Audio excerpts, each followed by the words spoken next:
Anong ganap sa mundo ng showbiz?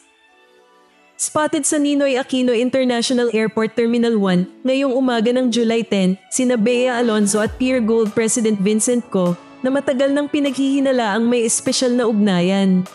Sa video na in-upload ng netizen na si Jomar Avieri, makikitang magkasama ang dalawa sa airport.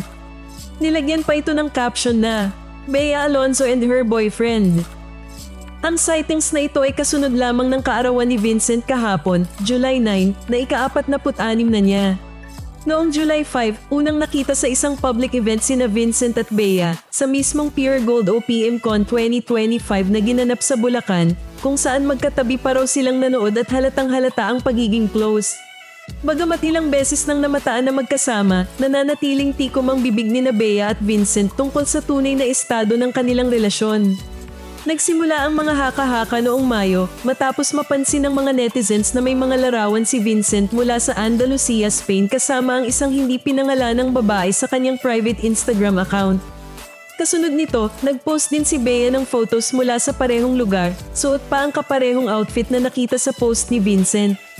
Kaya lalong lumakas ang kutob ng mga fans na magkasama sila sa bakasyon.